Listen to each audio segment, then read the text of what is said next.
Et les idées là sont des idées très simples. Vous voyez, parfois un jour, un jeune Français m'a dit, je viens t'accompagner, mais ce que moi je veux faire, c'est évaluer la quantité de sucre dans l'urine des diabétiques. Je lui dis que ça, c'est un truc simple. Tout ce que je te dis, c'est d'apporter minimum de chez minimum au moins 200 bandelettes pour pouvoir évaluer ce que tu cherches. Je ne sais pas, il me dit, mais non, tes campagnes, ça ne veut pas dire que tout le monde va venir. 200 bandelettes, c'est énorme, je vais t'apporter 50. Il dit, ok, apporte 50. Quand nous sommes arrivés au village, quand il a vu la population, il m'a dit, merde. Mais je crois que c'était la blague, Je lui ai dit, ouais, c'est bien, je crois que c'était la blague. Tu vas vivre ça maintenant.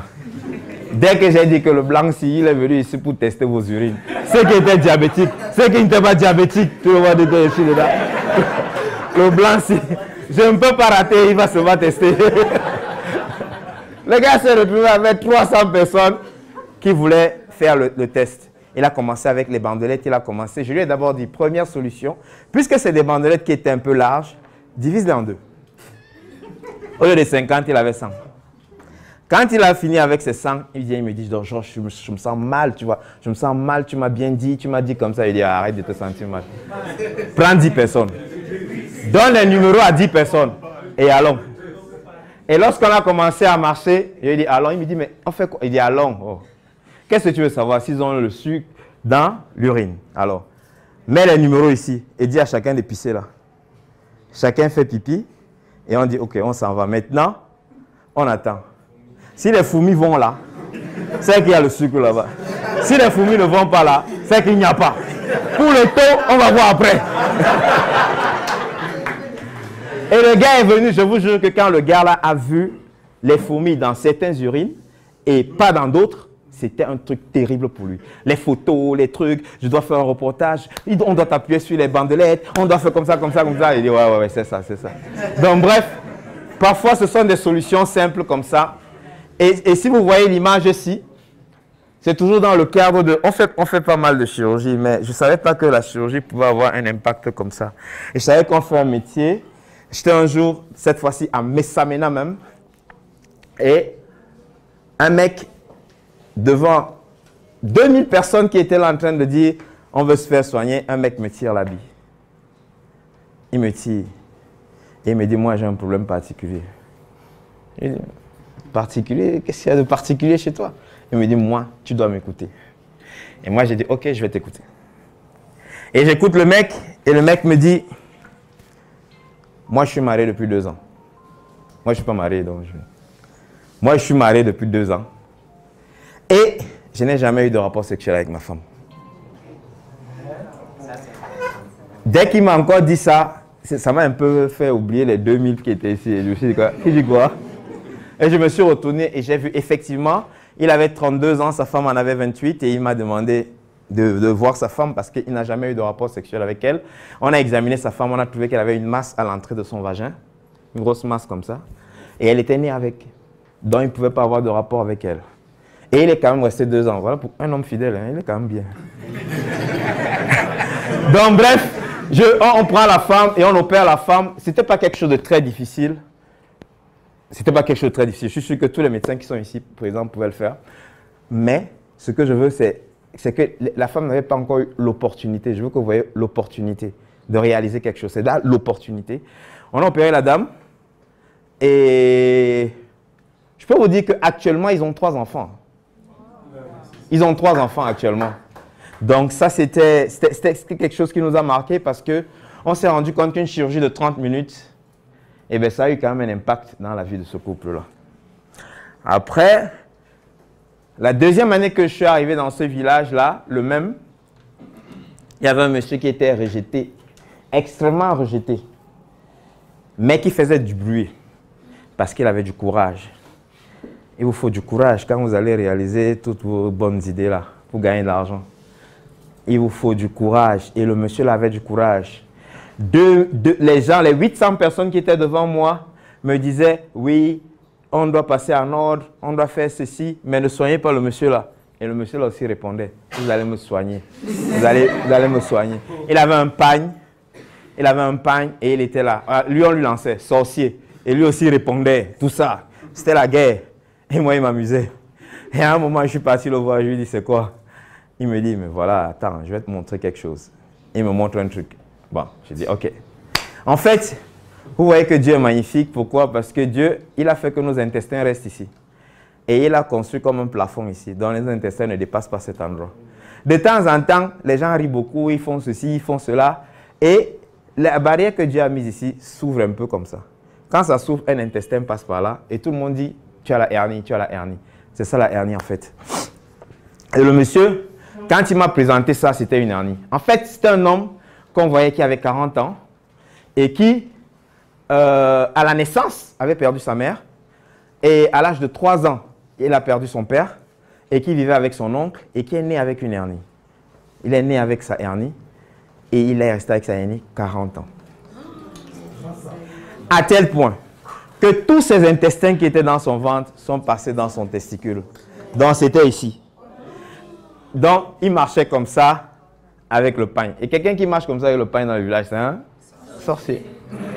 Alors, l'image claire de ça, c'est que le mec il mangeait, la nourriture descend, ça part dans les testicules, ça reste là-bas. Mais pour remonter, pour ressortir par la nuit, ça prend 2 semaines, ça dure. Et puis comme la nature a horreur de tout ça, tous ces tours, finalement, ces intestins ont créé un autre trou ici, qui était comme un anus. Donc, au lieu que les selles montent partout ici, ça descendait par là. Alors, c'est cette image que ce mec m'a montrée. Et j'ai su que je ne pouvais pas l'opérer là-bas en Brousse. Je l'ai ramené à Yaoundé. Et je l'ai opéré dans un hôpital de la place. Seulement, ça nous a pris 2 heures. Vous voyez, parfois, les gens souffrent comme ça pour des trucs qui sont longs, alors qu'il faut 2 ou 3 heures pour pouvoir les prendre en charge.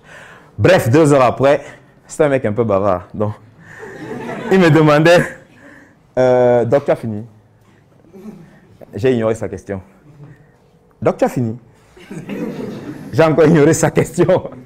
Moi, je bossais là. Après, il me dit, Doc, est-ce que tu as fini? Je lui dis, oui, j'ai fini. Un peu agacé, quoi. Je lui dis, oui, j'ai fini. Et il me dit, bon. Il regarde à gauche, il regarde à droite. Il dit, toi, tu seras ma femme. Toi aussi, tu seras ma femme. Il disait ça aux infirmières. Les infirmières qui étaient autour. Toi, tu seras ma femme, toi, tu seras ma femme. C'est là où j'ai compris, en fait, toute la frustration de la vie de cet homme.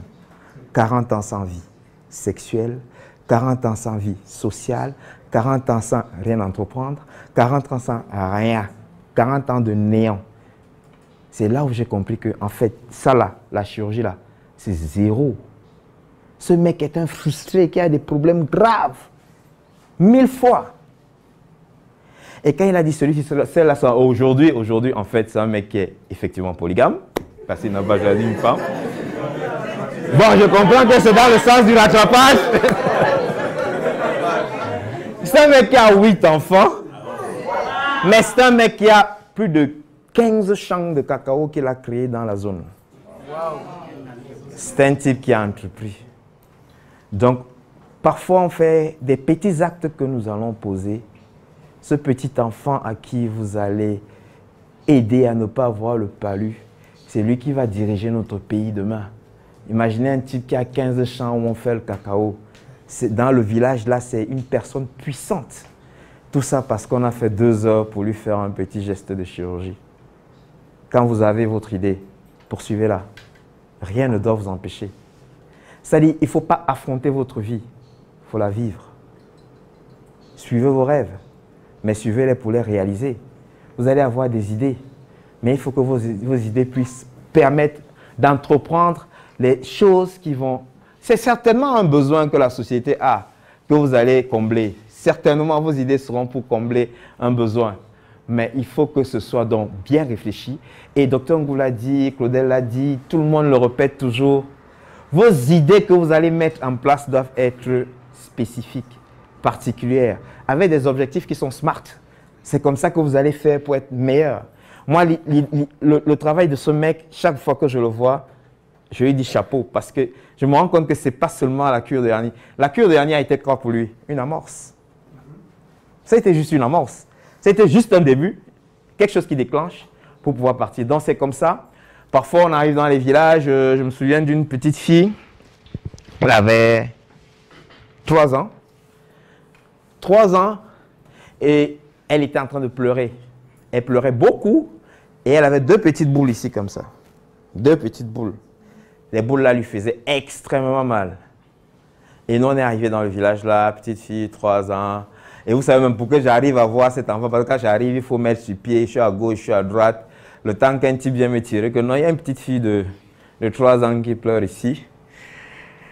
Quand je suis venu, j'ai vu la petite fille et j'ai vu qu'elle avait 2 boules. J'ai rapidement dit à tout le monde, bon, c'est une fille de 3 ans. Elle a ce qu'on appelle une hernie à 3 ans. Mais chez la fille, la hernie est très méchante, une petite fille comme ça, parce que ce sont ses ovaires qui lui permettent de faire les enfants. C'est ceux qui sont là-dedans. Et ces ovaires sont en train d'être tordus comme ça, c'est-à-dire en train de mourir. Vous pouvez imaginer pourquoi on a choisi ce village le jour-là et que la fille là ait la crise le jour-là et pourquoi le jour-là et pourquoi on est arrivé à ce temps-là. Toutes ces questions-là, ça reste sans réponse, mais Dieu a fait qu'on soit là à ce moment-là. Et quand on a pris la petite fille, on l'a opérée, on a trouvé ses 2 ovaires tordus, en train de souffrir, devenir noir, c'est en train de mourir.